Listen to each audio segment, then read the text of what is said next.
여러분 안녕하세요.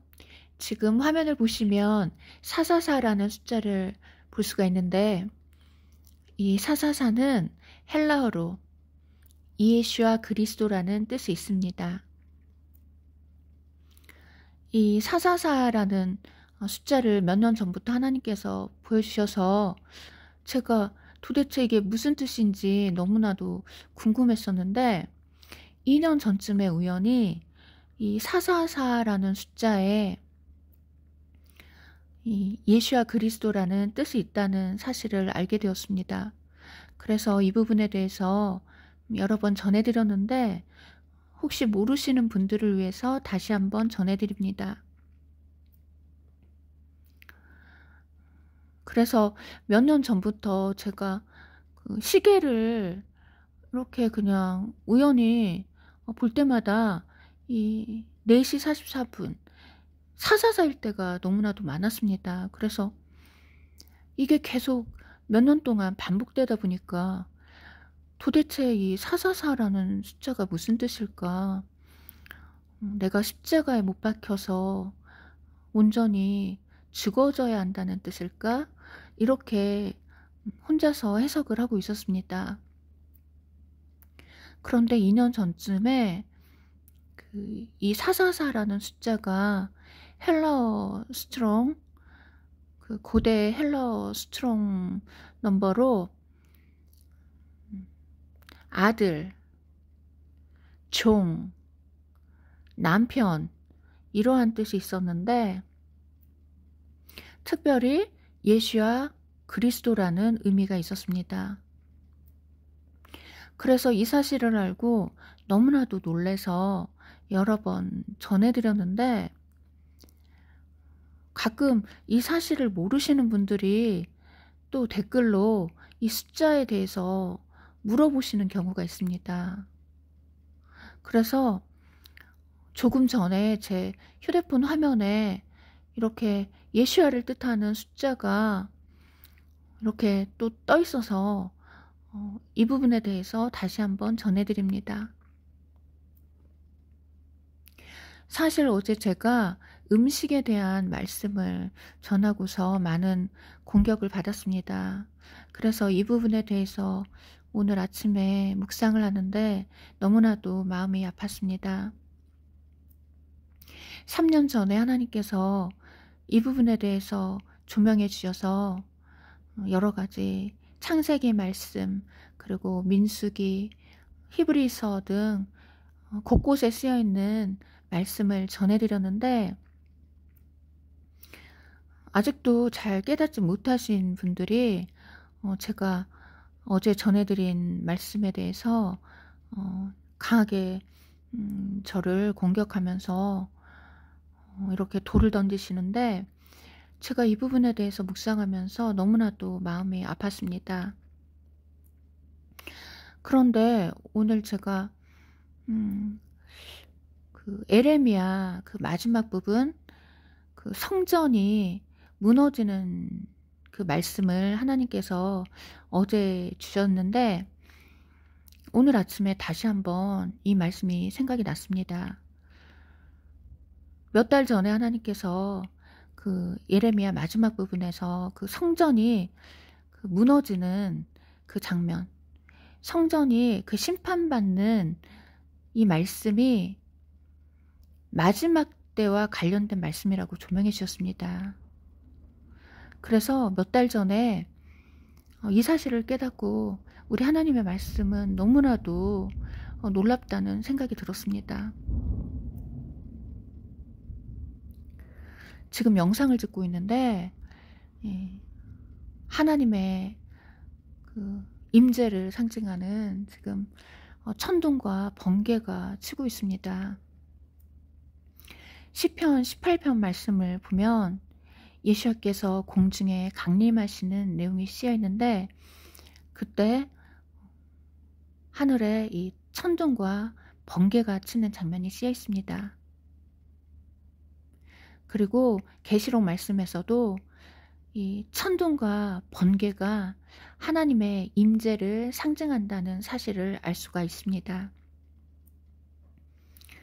그런데 제가 이 영상을 찍기 직전에도 천둥 소리가 들려서 하나님께서 함께 해주시나 보다라고 위로를 받았습니다. 그런데 더욱 놀라운 것은 휴대폰 화면에도 이렇게 예수야를 뜻하는 숫자가 떠 있어서 제가 어제 오늘 너무나도 마음이 아팠는데 이 부분에 대해서 하나님께서 위로를 주신다는 생각이 들었습니다.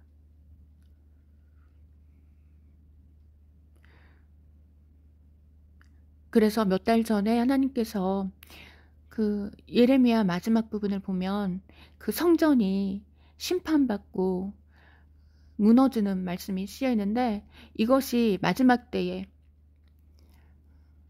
우리의 그 더럽혀진 성전이 심판받고 무너지는 것에 대한 말씀이라는 것입니다.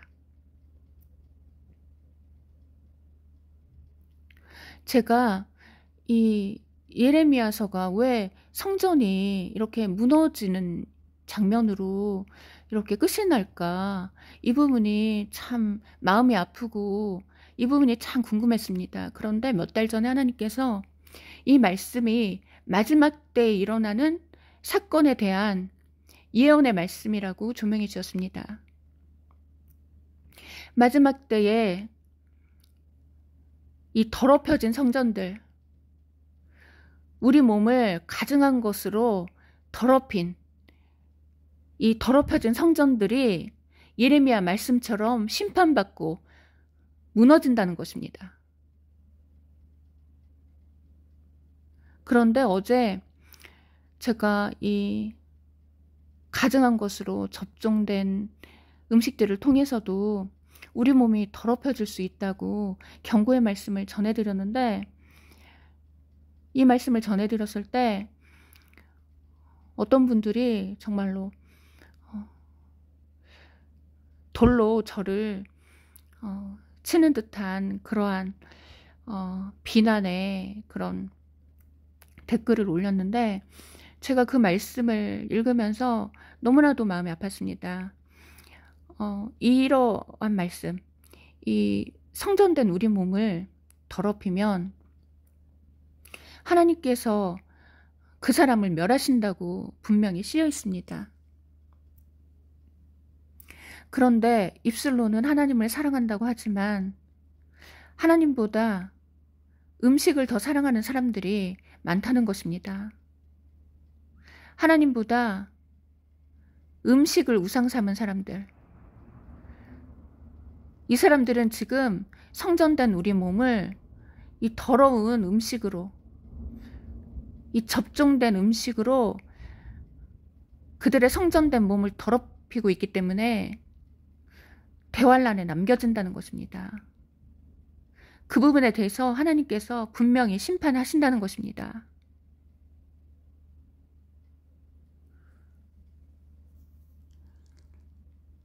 이 부분에 대해서 고린도전서 3장에 쓰여 있습니다. 그 말씀을 읽어드리겠습니다.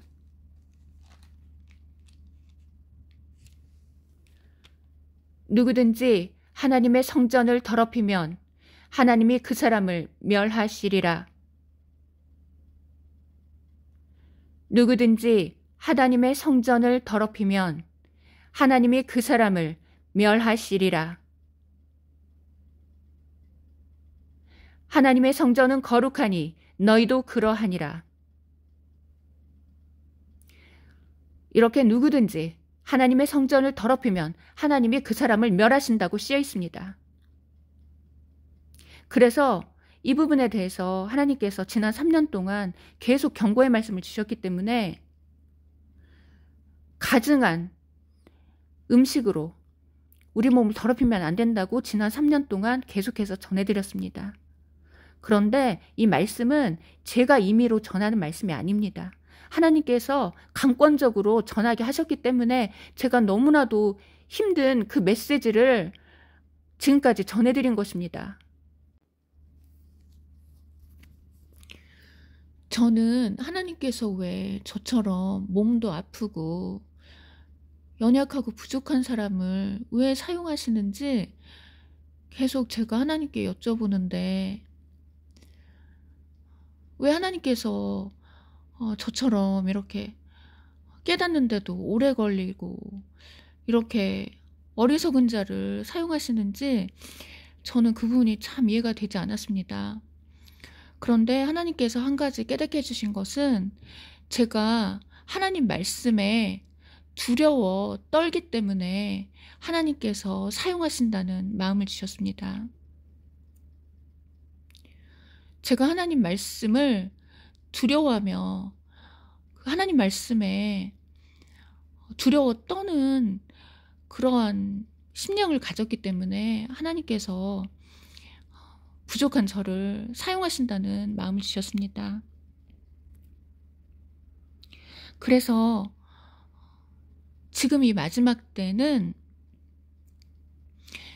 하나님의 이 참된 말씀을 들을 기가 있는 사람들이 너무나도 적다는 것입니다.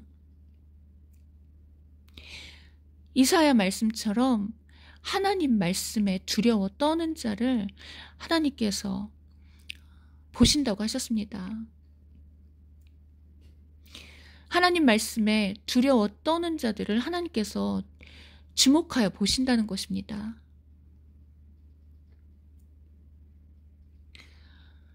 이 음식에 대한 경고가 성경 곳곳에 쓰여 있습니다. 저도 이 사실을 잘 몰랐는데 3년 전에 그 접종된 고기에 대해서 이 경고의 메시지를 전할 때 하나님께서 갑자기 이 음식에 관한 놀라운 말씀들을 조명해 주셨습니다. 그래서 그 말씀들에 대해서 전해드렸는데, 혹시 못 보신 분들을 위해서 다시 한번 전해드리겠습니다. 하나님께서 이 인류의 역사에 있어서 가장 큰 시험을 음식으로 하셨다는 것입니다. 창세기 말씀을 보면 아담과 하와가 선악과를 따먹고 자신들에게 주어졌던 영원한 생명을 빼앗기게 되는데, 이때 아담과 하와는 이 에덴 동산에서 이 하나님과 함께 거하며 이 하나님의 그 임재 가운데서 생활했던 사람들이었는데, 이 사람들도 이 날마다 이 하나님을 배웠던 아담과 하와마저도 이 마귀의 속임수에 빠져서 이 하나님께서 금지한 이 선악과를 따먹게 됩니다. 그리고 그들에게 주어졌던 이 영원한 생명을 잃어버리게 되는데, 이 말씀도 하나님께서 금지하신 이 음식을 탐함으로써 그들이 죄를 범하고 그들이 영원한 생명을 잃어버렸다는 것입니다. 이 말씀을 조명해 주셨을 때 저는 너무나도 깜짝 놀랐습니다. 인류 역사에 있어서 가장 큰 시험이었던 이 선악과 이 시험이 바로 하나님께서 금지하신 음식을 탐함으로써 일어난 사건이었다는 것입니다. 인류 최대의 시험이 음식을 통해서 이루어졌다는 것입니다. 그래서 이 말씀을 3년 전에 갑자기 조명해 주셔서 이 말씀을 전해드렸습니다.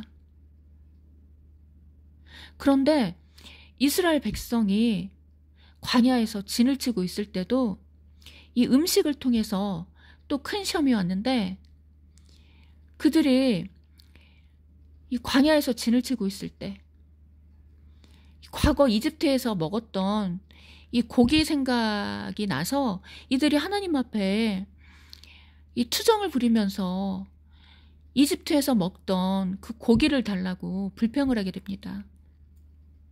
그래서 하나님께서 그들의 요구사항을 들어주시는데, 그 이빨 사이에 고기가 있을 때 그들이 심판받고 죽임당했다고 쓰여 있습니다.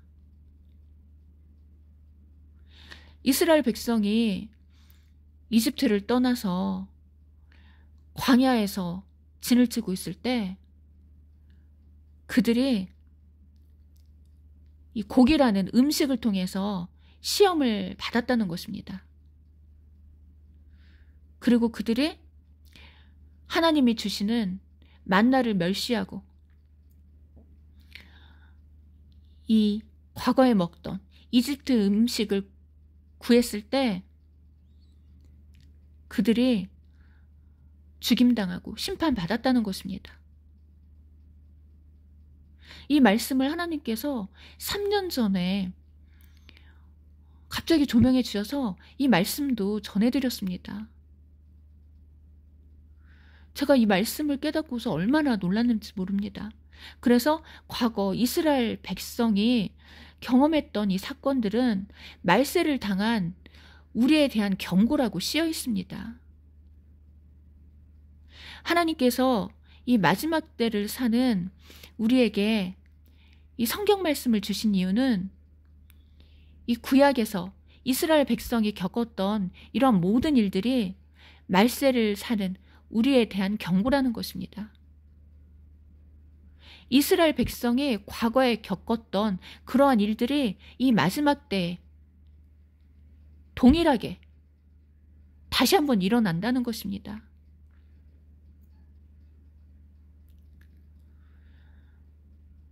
할렐루야. 너무나도 놀랍고도 놀라우신 우리 하나님의 말씀을 찬양하며 경배합니다. 그리고 다니엘서에도 보면 다니엘이 세상 임금이 주는 음식으로 자신의 몸을 더럽히지 않겠다고 결단하고 이 세상 임금이 주는 음식을 거절하는 내용이 쓰여 있습니다. 그리고 이 세상의 임금이 주는 음식을 거절하고 그 채소 위주로 이렇게 음식을 절제하면서 이렇게 하나님 앞에 굳게 결단하고 행하는 말씀이 쓰여 있는데 이것도 마지막 때에 대한 경고라는 것입니다. 마지막 때에 이 세상 임금 마귀가 주는 음식을 거부하는 다니엘과 같은 신부들에 대한 말씀이라고 조명해 주셨습니다.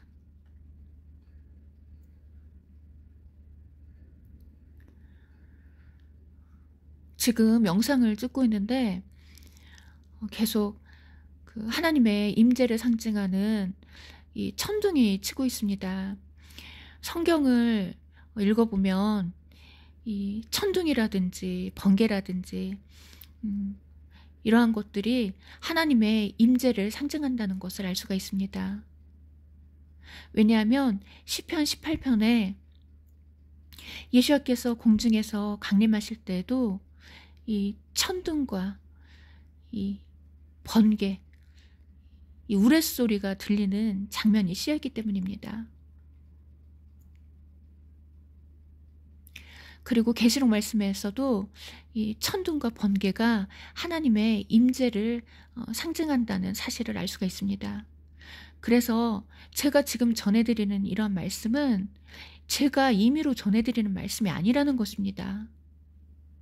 하나님께서 들을 귀가 있는 자들, 이 예수께서 오심을 사모하는 신부들을 이 악한 세상으로부터 지키기 위해서 주시는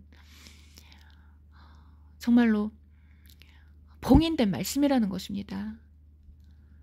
하나님께서 감추어 주셨던 이런 신부들에 관한 말씀은 정말로 소수의 사람들만 깨달을 수 있다는 것입니다. 그래서 대다수의 사람들은 이 말씀을 멸시한다는 것입니다. 그리고 제가 어제 이 말씀을 전해드리고 난 뒤에 마음이 너무나도 아파서 이렇게 곰곰이 하나님 말씀을 묵상하고 있는데 갑자기 하나님께서 기도원에 대한 말씀을 조명해 주셨습니다. 이 부분에 대해서 한두 달 전쯤에도 조명을 해주셨는데 어제 오늘 이 말씀을 주시면서 확실하게 다시 한번 이 말씀을 조명해 주셨습니다. 그래서 그 부분을 전해드리겠습니다.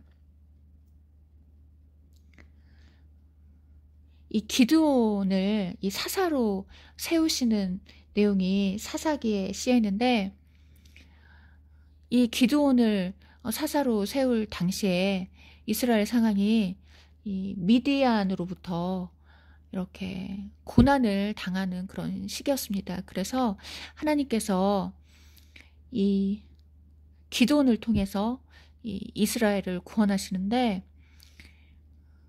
이 기드온이 자신을 가리켜서 자신은 이 므낫세 지파 가운데서도 작은 자라고 그렇게 고백합니다. 자기는 이렇게 작고 연약한 자인데 왜 저를 하나님께서 쓰시겠다고 하시는지 그렇게 여쭙는 장면이 쓰여 있는데 하나님께서 이렇게 작은 자 기드온을 통해서 이 이스라엘을 구원하시려고 하실 때 놀라운 말씀이 쓰여 있습니다. 이때 기드온과 함께하는 군대를 세우시는데 이때 이스라엘 백성의 숫자가 너무나도 많다고 하십니다. 그러면서 이 기드온과 함께할 이 군대를 하나님께서 세우실 때 이스라엘 백성을 시험을 하시는데 이 시험을 바로 물을 먹는 것을 통해서 하십니다. 하나님께서 이 이스라엘 백성들을 물가로 내려가서 물을 먹을 때 개처럼 손에 이렇게 물을 움켜쥐고서 이 물을 핥아먹는 자, 이 개처럼 이 손에 물을 움키고 핥아먹는 자들 이 300명을 그 군대로 세우십니다. 그리고 나머지 사람들은 이 군대에서 탈락하는데 그 이유가 그들은 무릎을 꿇고 물을 마셨다고 쓰여 있습니다. 무릎을 꿇고 물을 마신 사람들은 하나님의 군대가 될 수 없다는 것입니다. 왜냐하면 그들은 음식에 무릎을 꿇었다는 것입니다. 이렇게 먹고 마시는 것에 무릎을 꿇는 자들, 마지막 때에 음식에 무릎을 꿇는 사람들은 하나님의 군대가 될 수 없다는 것입니다. 이 마지막 때에 대한 예표로 하나님께서 이 말씀을 기록해 주셨다는 것입니다. 이 기드온의 군대는 신부 군대를 상징합니다. 아가서에서 신부를 군대라고 표현하신 이유는 이 신부들은 하나님을 위해서 생명을 걸고 싸우는 군대들이라는 것입니다. 그래서 이 사람들은 하나님을 위해서 생명 걸고 싸우는 사람들이기 때문에 음식에 무릎을 꿇어서는 안 된다는 것입니다. 그래서 마지막 때에 신부 군대를 상징하는 이 군대를 뽑으실 때 하나님께서 이 기드온에게 개처럼 물을 손에 움키고 마시는 사람들은 이 하나님의 군대로 뽑으시는데 이 사람들이 바로 이 마지막 때에 개처럼 이 비천한 신세가 되어서 이렇게 개처럼 멸시받고 천대받는 사람을 뜻한다는 것입니다. 마지막 때에 이 자신의 성전된 몸을 지키기 위해서 이 안간힘을 쓰면서 이 십자가를 짊어지고 좁은 길로 행하는 사람들은 이 마지막 때에 개처럼 이렇게 비천한 사람으로 취급받는다는 것입니다. 그런데 이렇게 비천한 사람들을 하나님께서 기드온의 300용사로 뽑으셨다는 것입니다. 마지막 때도 마찬가지로 이렇게 음식에 무릎 꿇는 사람들은 하나님의 군대가 될 수 없다는 것입니다. 왜냐하면 그들은 배가 고파지게 되면 하나님을 배신하게 된다는 것입니다. 그래서 하나님께서 무릎을 꿇고 물을 마신 사람들은 이 군대에서 탈락시키셨다는 것입니다. 그리고 이것이 마지막 때에 대한 경고라는 것입니다. 지금 휴거가 지체되고 있는 이유는 하나님께서 지금 우리를 시험하고 계시다는 것입니다. 누가 기드온과 함께 하나님의 군대가 되어서 싸울지, 누가 기드온의 군대가 되어서 이 예시야가 오실 때 예시야를 따라서 이 천국에 들림받아 올라갈지 하나님께서 지금 우리를 시험하고 계시다는 것입니다. 그런데 이 개처럼 먹을 때에도 주위를 경계하며 이렇게 긴장된 모습으로 이 물을 마시는 사람들이 하나님의 군대가 되어서 새 예루살렘으로 들어가게 된다는 것입니다. 그리고 무릎을 꿇고서 물을 마신 자들, 음식에 무릎 꿇는 자들은 하나님의 군대가 될 수 없다는 것입니다. 왜냐하면 그들은 하나님보다 음식이 더 중하기 때문에 이 음식이 그들의 우상이라는 것입니다.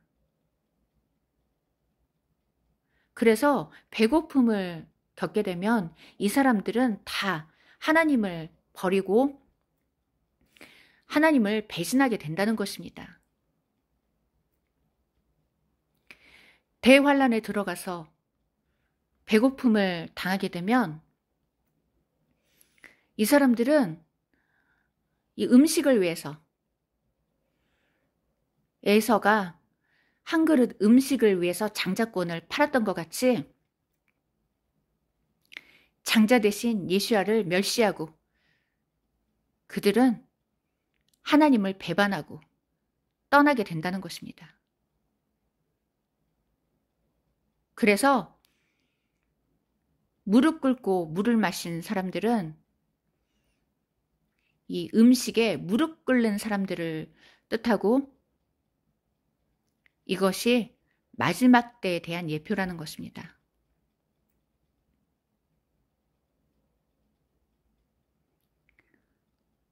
이렇게 성경 곳곳에 마지막 때에 대한 경고의 말씀이 숨겨져 있습니다. 그런데 이러한 말씀들은 하나님께서 조명해 주시지 않으면 결코 깨달을 수 없다는 것입니다. 그리고 이러한 말씀을 전해 듣는다 할지라도 들을 귀가 없는 사람들은 듣고도 깨닫지 못한다는 것입니다. 보아도 보지 못하고 들어도 깨닫지 못한다는 그 말씀이 성취되고 있다는 것입니다. 하나님께서 이 성전된 우리 몸을 더럽히면 그 사람을 멸하신다고 쓰여 있습니다. 왜냐하면 성전된 우리 몸이 이 하나님께서 거하시는 이 거룩한 처소이기 때문에 하나님께서 거하시는 이 성전된 우리 몸이 더럽혀지면 더 이상 그곳은 성전이 아니라 우상의 처소가 된다는 것입니다. 그래서 이렇게 온갖 것들로 더럽혀져서 우상의 처소가 된 이 사람들은 하나님께서 심판하신다는 것입니다. 그리고 이에 대한 말씀이 예레미야 이 마지막 부분에 쓰여 있다는 것입니다. 이 예레미야 시대에 이 더럽혀진 성전이 심판받고 무너지는 말씀이 쓰여 있는데 이것이 바로 마지막 때에 대한 경고라는 것입니다. 마지막 때에도 하나님의 성전된 우리 몸이 더럽혀지는 사건이 일어날 것이고 이렇게 가증한 것으로 더럽혀진 이 성전들은 하나님께서 심판하시고 멸하신다는 것입니다. 그래서 이 성전된 우리 몸이 더럽혀지지 않도록 결단하고 죽으면 죽으리라는 각오로 우리 몸을 지켜내야 한다는 것입니다.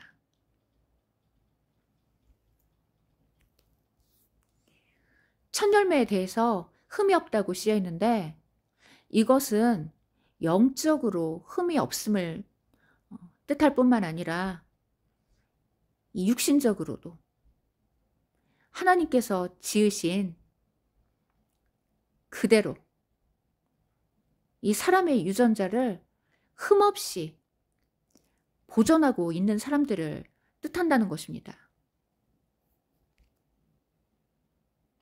우리의 유전자가 변형이 돼버리면 하나님께서 보실 때 그 사람은 더 이상 사람이 아니라는 것입니다. 하나님이 보실 때 사람이 아닌 가증한 존재가 돼버렸는데 어떻게 예수와의 신부가 될 수 있느냐고 하나님께서 우리에게 물으십니다. 가증한 형상으로 변해버리면 하나님께서 그 사람을 심판하고 멸하신다는 것입니다. 그래서 이에 대한 말씀이 성경 곳곳에 쓰여 있다는 것입니다.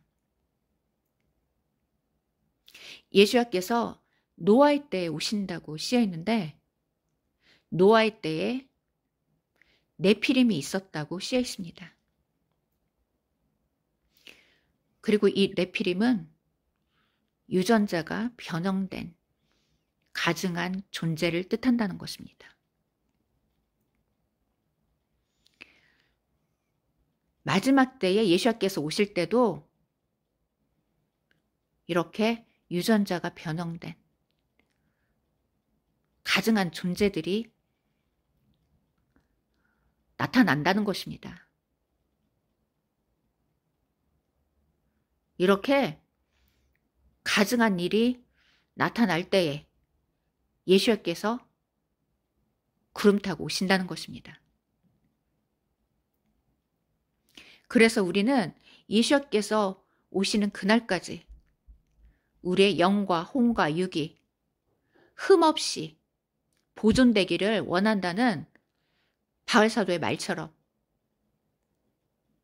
죽으면 죽으리라는 각오로 우리의 영과 혼과 육을 흠없이 지켜내야 한다는 것입니다.